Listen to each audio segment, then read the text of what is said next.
Welcome to episode 0 of Sports Talk with Nick. If you don't know, I'm Nick Albano. I'm a 22-year-old from Staten Island, New York. I love sports. I love playing games. So why not make the best out of both? Alright?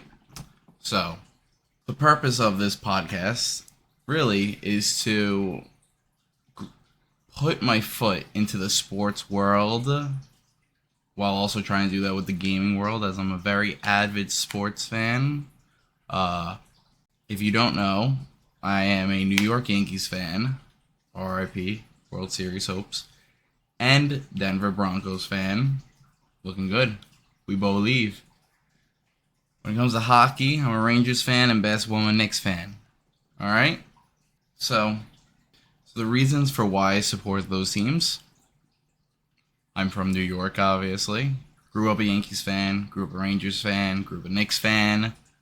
Football, I didn't get into until I was about 11 years old, which puts it in 2013, the year the Broncos made the Super Bowl. And my dad is a giant Peyton Manning fan. So I latched onto the Broncos, and I've been a fan ever since. And the last couple of years have been miserable, but this season it looks like they turned it around.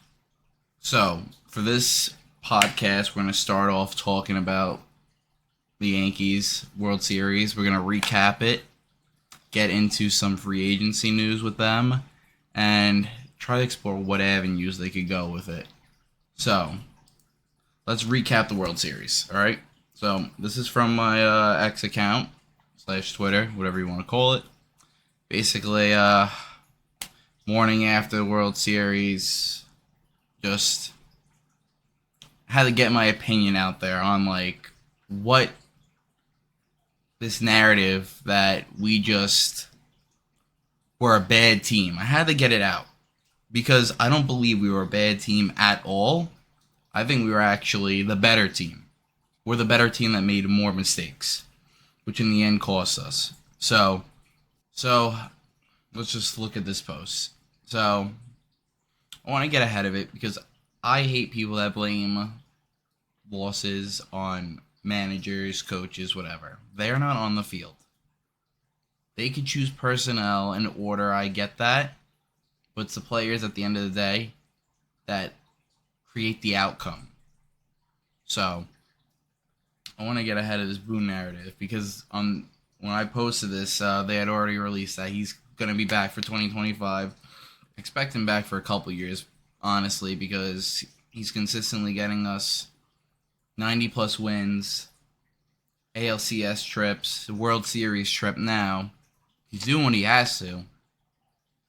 And honestly, this postseason, he managed it great, other than the Nestor decision, which I understand looking at the statistics of it, but it's like everybody says, sometimes you just gotta throw statistics out of the way and do what's been working, which should have been throwing Tim Hill in that game. So let's look at it. So, game 1. Like I said, it was a mishap on him. Nestor shouldn't have been put in that game with not pitching in a month, coming off of that injury. Should have stuck with what was working with us. We were up. What was the score? I think we were up 3-2. And I get the decision. We get Ohtani out. Like that, it was big. Ohtani, and then we wanted to get Freeman out too. It was just unfortunate. All right, the pitch wasn't bad. He got Ohtani out on the same pitch, made him pop out, and it sucks that he has to deal with that, Nestor, because he was thrown into that position, and I know he wanted it, but Boone, like I said, should have stuck with what was working. Tim Hill should have been in that game. And then the rest of the series was just a domino effect from this one decision. That grand slam from Freeman killed us, killed any momentum we could have built. Like I said, this series could have went either way. Really could have. By the time I was writing this, they had won. And realistically, the series should have been 3-2 or 4-1 to the Yankees had they played Not even B-level ball. They were playing C and D level ball. If they were playing B level ball, the series would have gone further or they would have won. Threw away game one, which would have been the momentum we needed, off of an amazing Garrett Cole start, which we'll get into him after. Game two. Now, this is a toss-up on what you want to think would have happened. Bases loaded in the ninth. 1 out. It was just poor at-bats from everybody on our team. And you see this every ninth inning when we're down. We either score a garbage run when we're being blown out, or we can't do anything at all. Volpe's at-bat was just terrible. That ninth inning at-bat, he swung, he should have been walked, and he swung on that outside ball that was nowhere close to the strike zone. And for the rest of the series, he did play great, but that was just unacceptable, that swing. And I get it's a big moment, his second year, the lights are bright. I can never put myself in that situation, but it was just a bad at-bat. But I'm proud for how he lifted his head the rest of the series, because he hit great defensively, other than, which we'll get into later, the Game 5 mishap going for third instead of going for the double play was great defensively. So, like I said, without the Game 1 mishap of that extra inning grand slam in the 10th, and then if we could have just got a base hit, would have scored 2 runs, most likely. Would have tied that game up. Who knows what happens if we go into extras there. The series could have been 1-1 or 2-0. Us taking both of LA's home games. We go to Game 3 back in the Bronx. It was all Dodgers. The Yankees were terrible. 1 hit through I have 6 innings. It might have been a little more from Soto. What did we end with? I think we ended with like 3 or 4 hits in the end. It was just dominant ball from Yamamoto there. Was that Yamamoto? Who was that? Flaherty, Yamamoto. Oh, Buehler. That was the Buehler start. Buehler dominated us.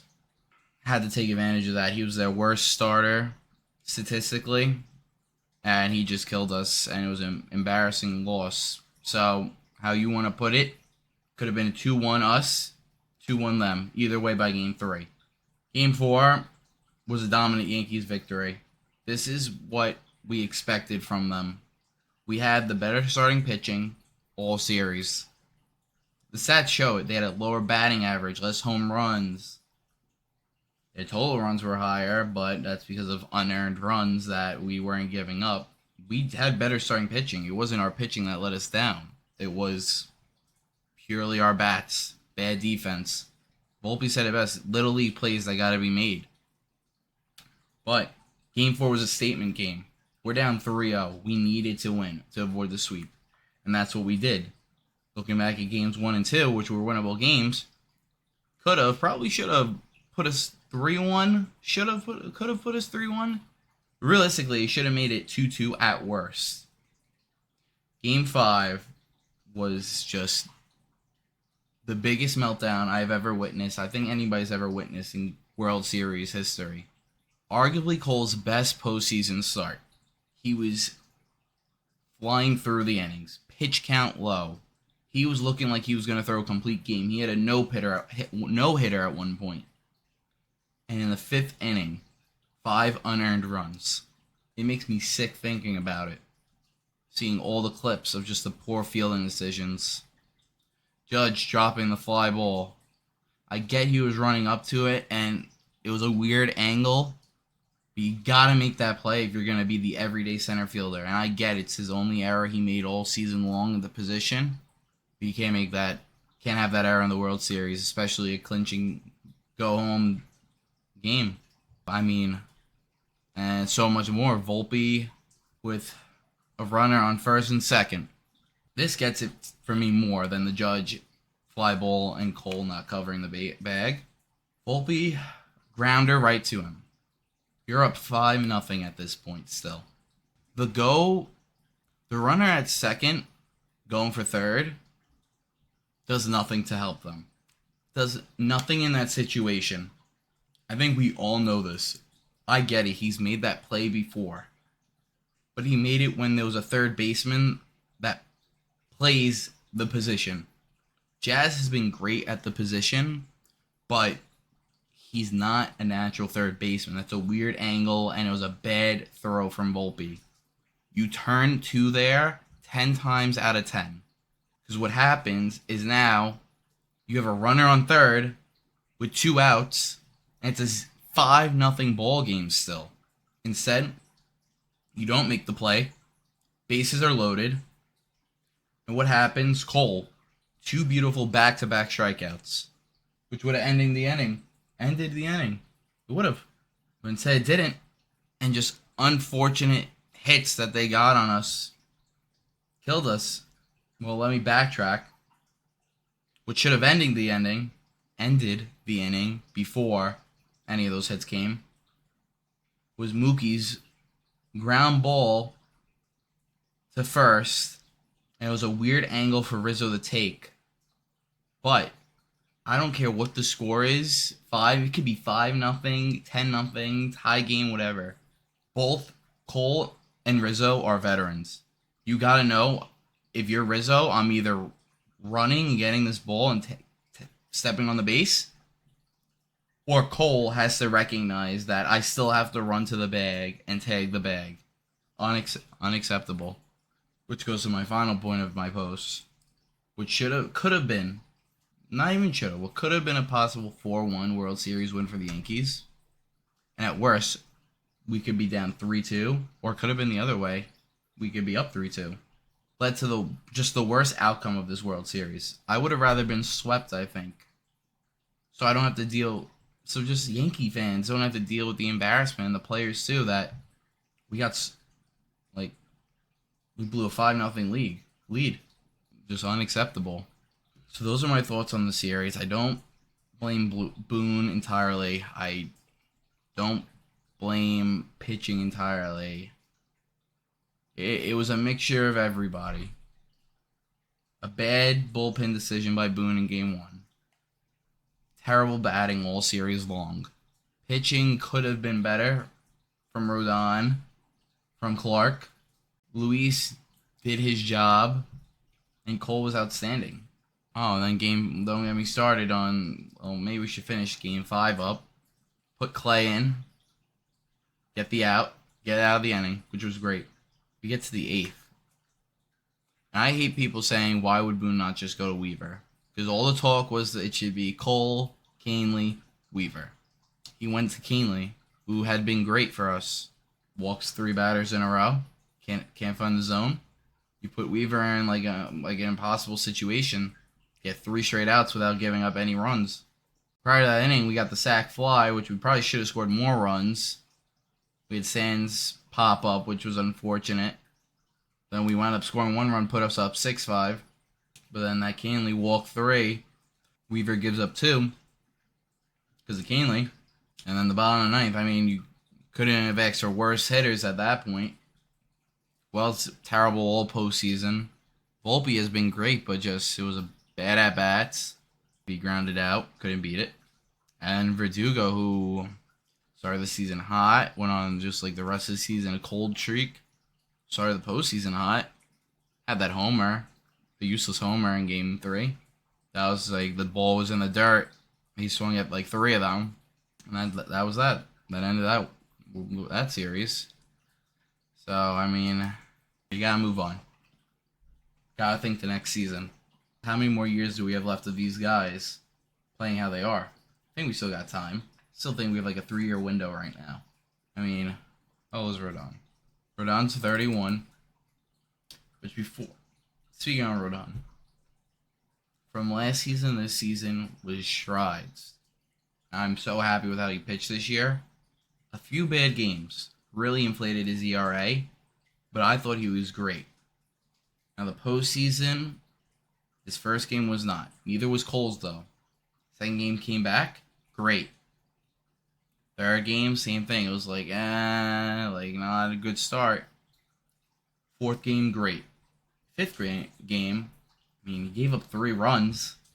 I mean, we lost 4-2. He gave up 3.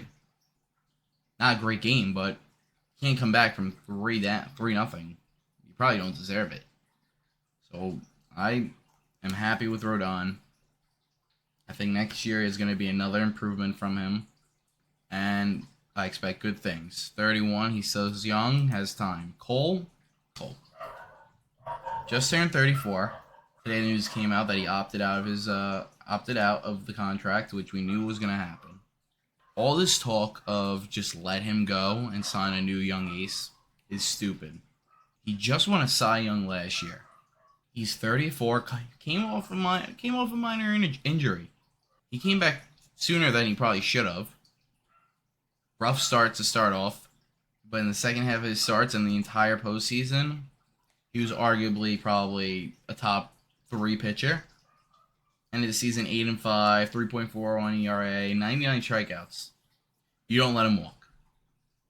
Give him the 10th year. We have him through 2029, which is 5 years, so we'll have him until he's 39. We've seen Verlander, Scherzer, and plenty of pitchers be great into their late 30s. Cole keeps his body healthier than anybody else and has avoided major injuries his whole career. He's the face of New York pitching. He's probably the best pitcher that we've had. New York. Since CeCe, and then maybe he might be the best pitcher that's ever pitched for New York. You don't let him walk. Sign him, give him the 10th year, keep him here till 2029. It's a bargain what we're getting him for, $36 million. Now to my thoughts of what they should do going into the offseason. I think the perfect playbook is looking at the Dodgers. They're the example of what a team like New York should be doing. Dodgers had decades of letdowns before they became the super team they are today. They hadn't won anything since the 80s, 84, and then they were not good since until mid 2010s when Roberts came along and they kept making the postseason, would make it to the NLCS World Series, but they weren't winning. They found a way to turn it around though. Ownership opened up their wallets and paid people that had to be paid to win. That's what the Yankees have to do. We're the biggest sports team in the world. Our owner might not be the richest, but we make more revenue a year than any other team in the league. And I think the solution is simple. But I think it truly is simple. I think we got rid of Girardi too early. He was turning it around.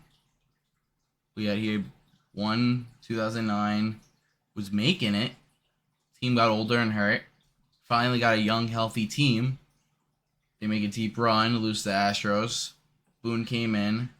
You don't get rid of Boone. I think Boone and the front office have to have a talk. I think we have to let this analytical stuff go.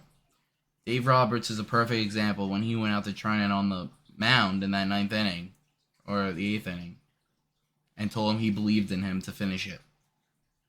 Enough with analytics. Oh, well, we thought, it shows that. No. Enough with the analytics. Be a manager. Think like a ball player like you were. He's managed a top team every season, other than last season, which was just unfortunate how last season played out. But then look how he turned around this season. Went from missing the postseason to making the World Series. Free agency. Point 1. Soto. You re-sign him. That's it. You re-sign him. He loves it in New York. I think he's made it known all season long how much he loves playing here. The fans, the team, the players. It's a perfect match for him. The ballpark is a perfect match for him. And he's done a lot more in 1 year than most of the players we've signed to these crazy 6-8 year deals have done during their whole tenure. You gotta push for him. Like the Dodgers, back to my point of the Dodgers, they paid Ohtani $700 million, Yamamoto $300, Glass now $160. All these other veterans they signed to 1 year prove it deals. They're paying the tax. And it worked out. They made the right moves. When you make the right moves and spend money, it doesn't matter. Because in the end, you get a championship. The Mets are an example of not making the right moves, stuck paying so much, and they made it far this year. but their payroll doesn't reflect their team. You're paying for players you don't even have anymore. And that's the Yankees' problem partially right now, still paying contracts that should have never been given out. But I think the Yankees have to follow the Dodgers' suit and pay the tax, defer money on other players, and figure it out. He's going to go probably, I don't see him going for 700. If a player that pitches and hits like Ohtani gets 700, I see Soto going for 5 to 6. 650 pushing if there's a big market team that really wants it. Passan already said that he does not see the Dodgers in on it. I don't think the Dodgers will. So that leaves 3 options, in my opinion, on where he would want to go. The Yankees, the Mets, the Phillies. To me, Philadelphia makes no sense. Great club, great ball club.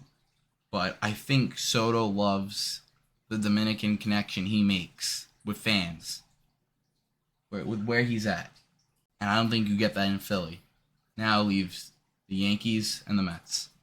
We've seen Cohen go all in for the players that he wants, whether it pays out or not. So you know he's going to pay whatever it is.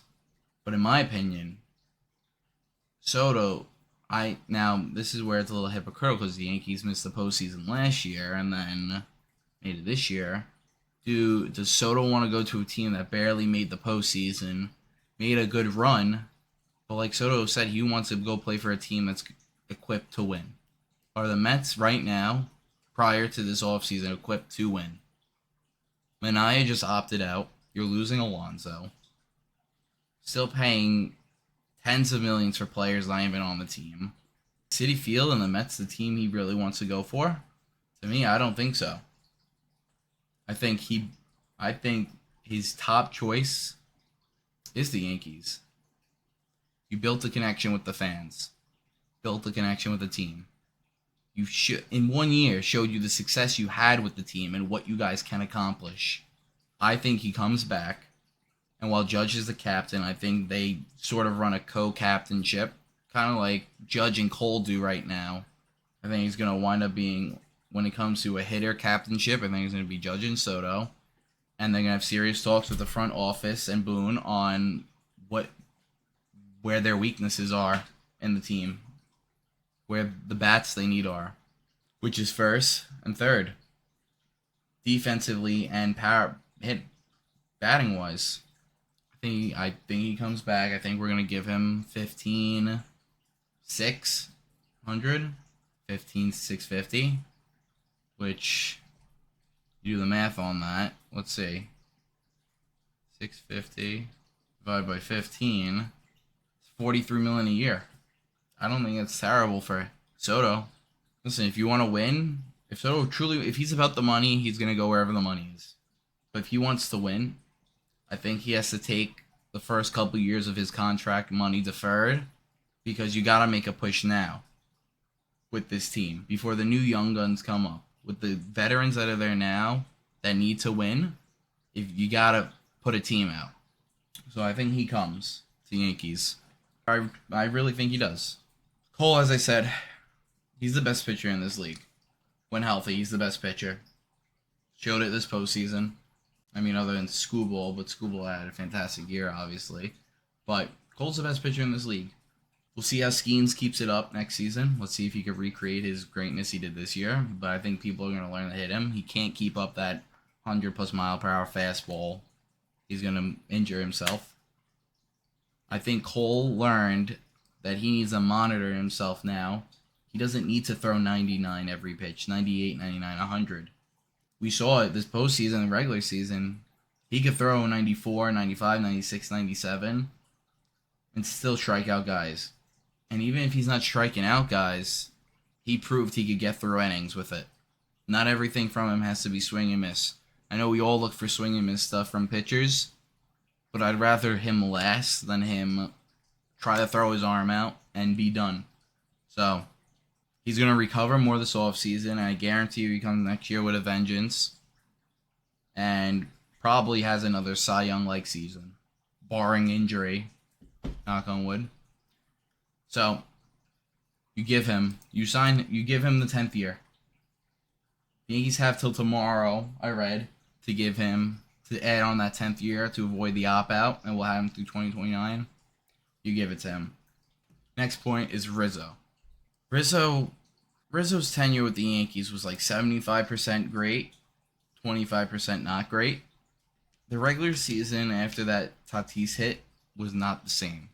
It just wasn't. But he showed up when it mattered in the postseason this year. Hitting 300. Veteran lefty in the lineup.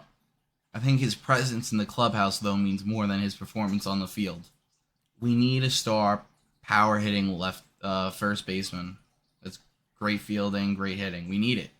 People are saying Vlad Guerrero Jr. Well, I don't know if the Blue Jays would want to deal him to the Yankees, what that contract would look like. But we'll see as the winter meetings happen. If he chooses to retire, because I think he could still play. So if he chooses to still play, and he wants to be with the Yankees, he needs to look to taking minimums. Has to. Ben Rice showed flashes of great stuff, but I don't see him as the first baseman. Unless you're converting Wells or Judge the first base right now, if we're not going to sign somebody, I don't mind taking Rizzo back on some sort of minimum deal or a low deal, not $17 million.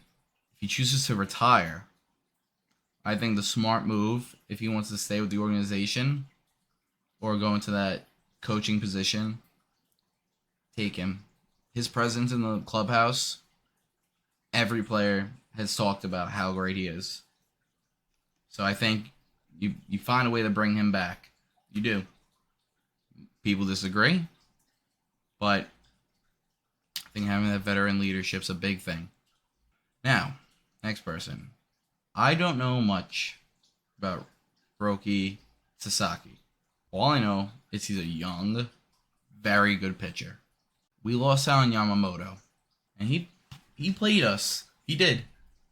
More than likely, he used us to bargain up his contract with the Dodgers because he wanted to be on the West Coast, be close to Japan.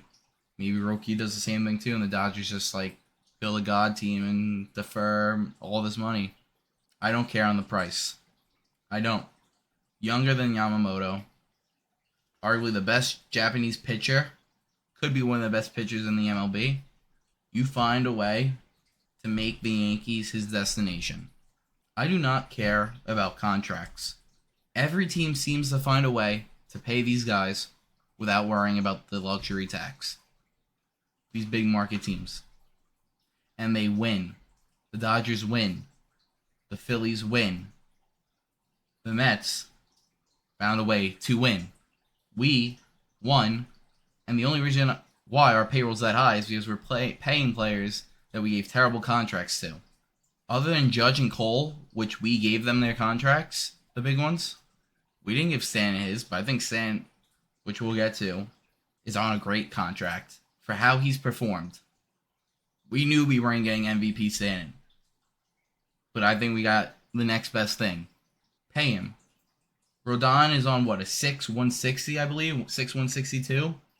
I don't see Rodon opting out ever. I think he wants to finish out his contract with the Yanks. So what? This is going to be year 3 he's going into. I don't know if it's a player option. Let's see, Carlos Rodon contract. So we have him through 2028. He's a full no trade clause. So maybe somebody can let me know, but I'm not seeing anything on opt-outs or team options on Rodon, but I'm going to assume he finishes out his time is the 6 years. So we have him for 3, 4, 5, 6. So 4 more years through 2028. And if we give Cole the 10th, we have Cole through 2029. We need a third pitcher. Cole's getting his 10-year, $350 million. Rodon's getting his 6-year, $162 or whatever. Get a third. The best teams have 3-star pitchers. They do. Look at Philly. Look at the Dodgers, especially when they're healthy. The teams that are going to make it far have great pitching. I don't know what the number contract's going to look like for Roki, but we better be in play. And if not, Snell's back on the market. Got to push for Snell too. Glaber. Slow start to the season. The whole city was rooting against him. It was just a poor performance in the start. Got benched. brought back. Since that, he was arguably our best player, especially when he was moved to the leadoff position. He showed that he could play here. Great contact, great power, good vision, homegrown player. We all hated on his defense this year. I think he was in his head, because I think the defense got better once he started playing better, and once the fans were cheering for him. I am in full favor of bringing him back. Another 5-6 year deal, $20 million a year, maybe 15 to 20. I think is what he's gonna get. I think you gotta bring him back. What other second basemen are on the market that are star players that we're gonna get better than Glaber? He was unbelievable this postseason. The amount of walks he drew, the amount of hits he was getting for us. I don't see why not. Why not? Verdugo. His plus in fielding is just counteracted by his negatives in hitting. And maybe it was a 1-year slump. Being in a new home. He is known for being a much better hitter than he showed this year. And he said that. Boone likes him. So, I see him returning, being on the bench, splitting time with Dominguez. I don't know how long Grisham has on his contract with the Yankees. I think he's still with us. But if you're going to play Dominguez with Verdugo's plus in fielding, maybe move him to center field if you're going to play him. You could just play Grisham at that point. I see him coming back. And you know what? Hopefully he proved us all wrong and he has a much better season. And a Verdugo better at bat. Verdugo could hit 260 plus. That could be a difference maker for us. Now Clay. Hot and cold. Hot and cold. I think the Yankees fans love him and hate him. If he wants to stay, you gotta take a team-friendly deal. Can't ask for more than what he's worth. On the counteract, I believe since 2021 I saw the only player in the league with more innings pitched and a better ERA than him is Emmanuel Clase. Clay started the season off incredible as the closer, and then it was just up and down from there. I think if he wants to stay, that's great. I know later on I talk about it, but I get players have to do what's best for them, their families, their lives. And money does that for them. Does he take a 1-year prove-it deal with us? If it works out, it works out. He could go off and get himself more money. Maybe he gets a championship this next year. If it doesn't, then at least you got to stay with the organization. Because, again, Boone loves him. Another player Boone loves. I could very easily see coming back. And Canely, I don't know. Is he a free agent now? So, Canely is a free agent. He's older now, but he still has a great arm. His pitching repertoire involves changeup and fastball. Unless he's also going to a contending team, I don't see him wanting to sign anywhere else. I don't think there's many more contending teams. I think there's like 4, 6 true contending teams, and that's the Dodgers, Padres, Yankees, Phillies. Does he really want to go anywhere else? I can see Tommy coming back. Loizaga, if he could only stay healthy, it would have been great to have him. Because he's literally what the Yankees need. Guy with fast stuff, swing and miss stuff to come in and relieve. And he just hasn't been able to stay healthy. Another guy that I could see Boone wanting him back on a 1-year prove-it deal, but Tim Hill is confusing because he came in from the worst team in the league and played great for us. So, still young, even though he looks old. Maybe bring him back. I like how he pitched. I would. And then we address these guys. Clay, Glaber, Juan. I truly think there's a chance that every single person on this list comes back. I would not be surprised if every person on this list came back. I'm just going to tweet that. So, pitching. I already brought up Roki, but let's discuss Rodon. Year 1 was a letdown.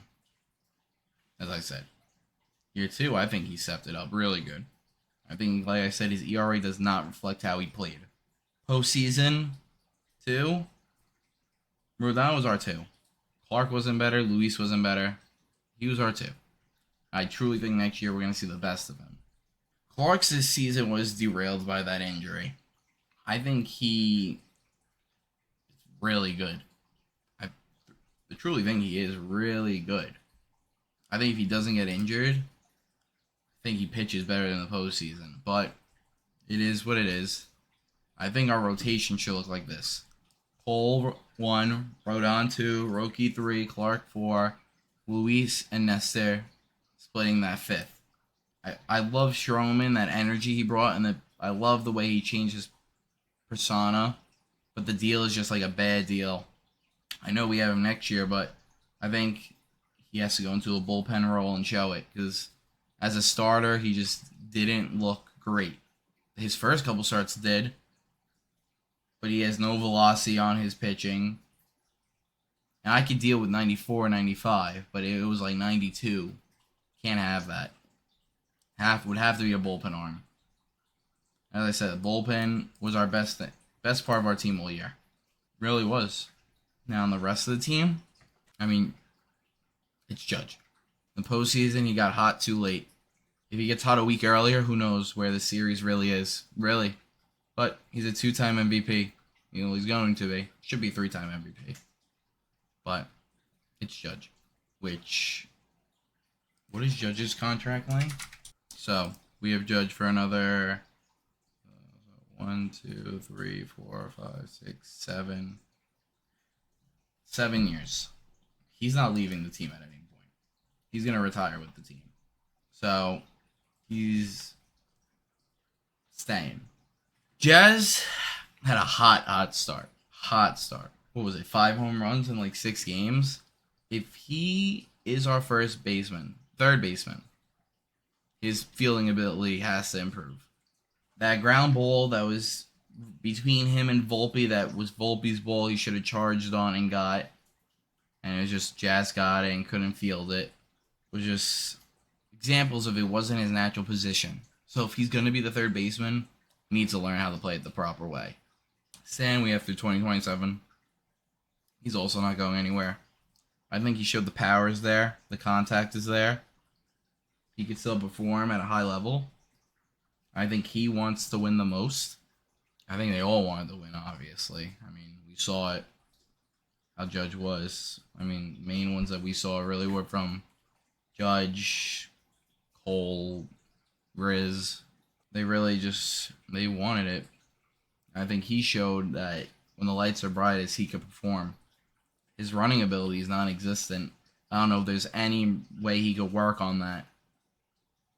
But he just needs to stay healthy and hit. You don't have to go for 2 bases. Stop sending him home. We've seen it this season multiple times too. That was a terrible send home from Rojas, but I think he still has it. Volpe's improvement from year 1 to year 2 was great, I thought. I think defensively he's great. I don't think it was the improvement everybody wanted, but I think it was improvement. His stats might not reflect it, but I think you see it in the way he plays. I think year 3, we're going to see him maybe not take a Bobby Witt Jr. jump, but pretty close. I think we're going to see something great out of him next season. I think this World Series run really showed that. Wells is another young player who got cold when we needed him to stay hot. He took over that role from Trevino, and he took it. He was great. He might win Rookie of the Year. AL Rookie of the Year, he might. But he got cold in the postseason. What was he, like 3 for like 30-something? He's most likely the future catcher of the Yankees. I mean, his framing is exceptional. He's the best framing catcher. He has power. We saw he has contact. Just needs to stay consistent. And honestly, I expect him to start daily next year and improve more. With Trevino getting like a rest day every like 5 days for Wells. And then Dominguez, start him or trade him. He's not getting younger. He loses value, I think, by the day being on our bench. You either play him or you trade him. Because we could probably get a lot for him. So front office, if it would be a shame to watch him go after all the hype that he's brought to like Yankee fans of being like the prospect. But if you're not gonna play him, trade him. Final thoughts on the Yankees. I do hope all the players realize what they did this season was like amazing. After missing the postseason last year, you brought a franchise back to where it belongs in the World Series. And while they lost, I really hope they use this as fuel to get right back and win it. Whether you bring most of the guys back or you got to bring some new guys to be the final push. I truly think we were the better team. We just had too many bad breaks, defensively mainly. I want every player to do what's best for them.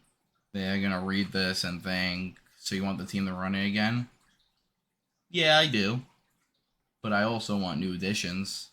I want another starter, a new first baseman with Rizzo. I want what's best for them.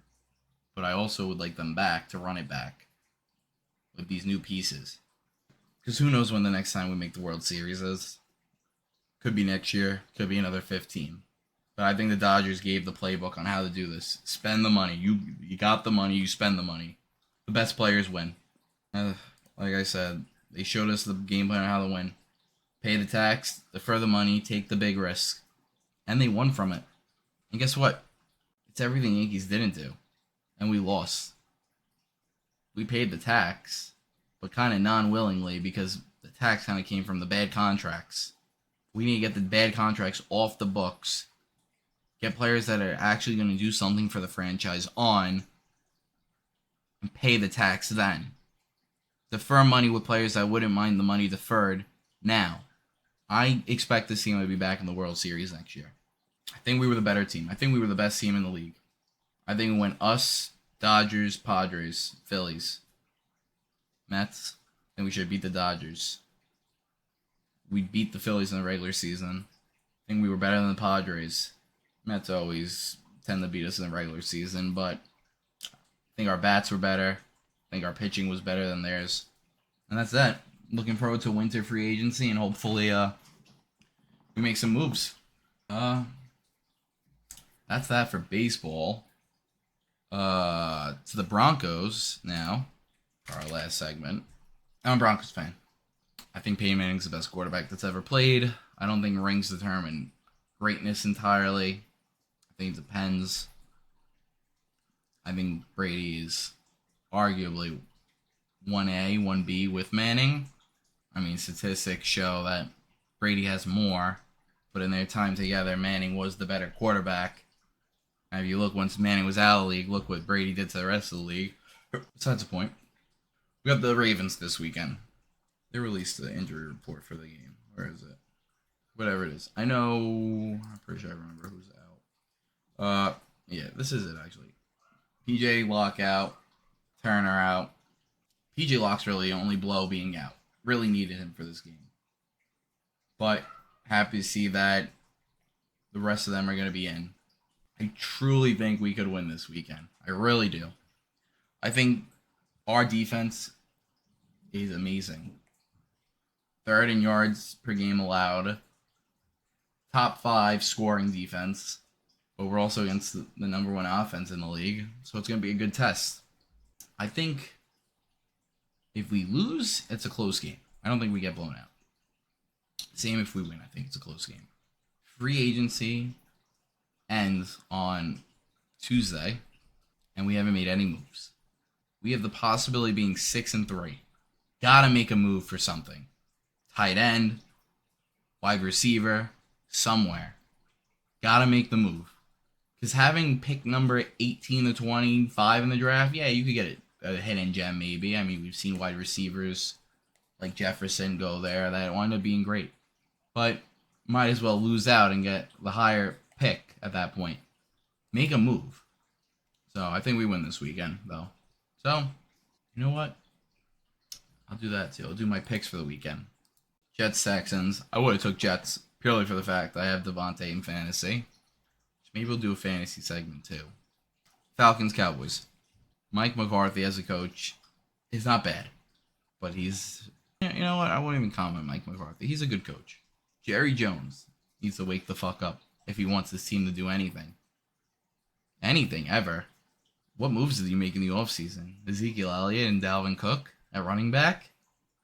Added no wide receiver help for CeeDee Lamb. Defense got worse. And you thought this team was going to go make it again? I'm taking the Falcons. I think Kirk's only going to get better week by week. Bijan has been great. And you have two wide receivers on the Falcons in Drake London and Darnell Mooney, who have been fantastic. Not to mention Kyle Pitts. Not to mention Tyler Algier as an RB2. The only thing is their offense has been very bad, Falcons. So maybe the Cowboys find a way to take advantage of it, but I'm taking the Falcons in this game. Dolphins, Bills. I think the Bills are just the better team. Maybe the Dolphins had two and they were like on a little hot streak going. They have a chance, but I'm taking the Bills here.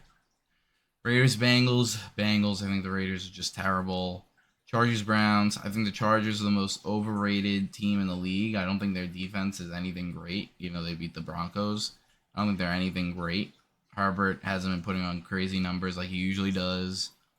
JK hasn't been... He's been good. He's been really good. I mean, when Ladd McConkey's your wide receiver 1, you're bound to fall off at some point. Browns with Jameis knocked off the Ravens last week. Offense doesn't look like they have a lot of weapons, but some sneaky gems. Defense is okay. I am going to say, I'm going to take the Browns. Patriots, Titans, Patriots. Yeah, especially if Pollard, I don't know if they declared Pollard out or not, but if Pollard's out, they have no Tajee Spears. Your only weapon's Calvin Ridley. Patriots. Commanders, Giants. This is a sneaky game. Because the Commanders are the much better team. But I'm going to take the Giants. Saints, Panthers. I believe Carr is playing. I would love to see an upset. I think the Saints win, though. Broncos, Ravens. Broncos, baby. Broncos all day. Jaguars, Eagles. Eagles, Jaguars, just might as well lose out. You're not doing anything. ETN done. Christian Kirk's out. Brian Thomas Jr. hurt. Yeah, just don't even try. Bears, Cardinals. I am going to take the Cardinals. I think Caleb Williams is terrible. I think he had one great game, which was that England game. I think the Cardinals have a great quarterback, great wide receiver, great tight end, great running back, good defense. I think they're the better team. They should win. Lions, Packers. I see a lot of people seeing this game as close. I think the Lions are going to maybe beat them by 14, 20 points. I think Jordan Love hasn't been able to stay healthy. They got great weapons, the Packers, and they scheme well. And maybe they pull off a little sneaky win. But I think the Lions are just better. I think Goff is a better quarterback. I think the wide receivers are better. The tight end is better. The running backs are better. The defense is better. I think the Packers have the better coach. But I think the Lions. I don't care that it's an outdoor game. I don't. I see the Lions winning. Rams, Seahawks. Rams. The Seahawks have just been on a losing streak. No DK. Really have to rely on like their ground game. Rams with Puka and Cooper Kupp back. Kyron's been unstoppable. Taking the Rams there. Colts, Vikings. Colts, Vikings. Last time we saw them, the Vikings came back from 33-0. I think the Vikings are the top 5 team in the league. I do. The Colts, Flacco, like to upset some people. I have Josh Downs in fantasy, so I would love for them to like have a little shootout here. But I'm thinking the Vikings are going to win this game. It's tough. I think Flacco remains quarterback for the rest of the season. Wins or losses beside. I think the Vikings win this game by like a field goal. And then Monday night's game, Bucks, Chiefs. Buccaneers defense is terrible. Really is. If they had Evans and Chris Godwin, I think they beat the Chiefs. I think their offense is just better. Chiefs defense is great. But I think their offense is terrible. With no Rasheed, no Pacheco. I think Mahomes has been terrible. I don't know how he's an MVP favorite. I think he's overrated, too. I hate Patrick Mahomes, obviously, as a Broncos fan, but I think he's the most overrated, great quarterback. We might as well say Troy Aikman was one of the best of all time then. If he won 3 Super Bowls in, 11 years? Besides the point, I think I'm going to take the Buccaneers. Upset alert. Buccaneers beat the 9.5. They're 9.5 point underdogs. I think they beat the Chiefs. And that's that with my predictions. And then we could just look at my fantasy team. So, go to my matchup. I'm over here on the left. I got Allen, Devontae, Khalil Shakir, Aaron Jones, Ramondre, McBride, Darnell Mooney, Josh Downs, Washington kicker, starting Los Angeles defense this week. So a little backstory behind this team. As you can see on my bench, Christian McCaffrey. Week 1 starts. I'm losing by 3 points, I think. Projected to win like 89% to like 10. Placing a bet on FanDuel, all of a sudden the bet locks. Like, what happened? I'm like, oh, injury report must have come out. Let me see. Christian McCaffrey out. Started Braylon Allen, who, of course, it's like the only week he didn't put up more than 3 points. Lost week 1. Started off like, what did I start off? Like 0-3, and then I won a game. I went like 1-5, and then now I'm 2-5. I had Stephon Diggs, who really has been my wide receiver 1 this season because he put up, other than one game, he put up 15 points like a game for me. It was great filling in for that Nico role. I tried to move him too. The week prior to his injury, I tried packaging him and I think Ramondre for like CeeDee Lamb. Him, Ramondre, and like, where are they for CD? And the guy didn't want to do it. And the guy with CD's in last place. But worked out for that guy's favor. Still managed to pull a win off last week. So now I got Khalil as my wide receiver too. And this is the team. Hopefully he's back next week, McCaffrey, and I could chain together some wins. Because right now I'm 3-5. And I should win this week. As long as none of my players like shit the bed. Looking at the league. This is like my friends and family league. Basically run 2 teams. I help my dad who's in the league, which is tied for last place, but this team should not be in last place. He's had like a million bad breaks. This team is a godly team. He's projected to lose this week, but looking at matchups, honestly, like Atlanta has a mediocre defense. This is a rough one because if Zay Flowers gets shadowed, he's not putting up good numbers. Has to start Keenan because Devo's on a bye. Could start Tyler Lockett instead, actually. I might have to make that move for him. Yeah, against the Rams, I think I'm going to make that move for him. Starting 2 Seahawks then. Kind of have to. Kenneth Walker has been great for him. Gibbs, great for him. Kelsey's been great. Amon-Ra has been great, but last week, Amon-Ra dropped 8 points. I versed my dad last week. If Amon-Ra dropped more than 8 points, he probably would have beat me. Jaden Reed, a little fall from grace here these last 2 weeks, 3-7. Hopefully turns it around, so that way, I mean, if my dad's team makes the playoffs, that the matchup is look good for him. And then, let me see his bench. So, yeah, that's it. But overall, I appreciate everybody for watching this, what we're calling episode 0 of Sports Talk with Nick. Name probably will change. We'll get it more smooth. We'll figure out a better layout for it. But I had fun doing this for the past hour. And hopefully this turns into something that we do like a couple days a week. I don't know about every day, but hopefully like 3 to 4 times a week.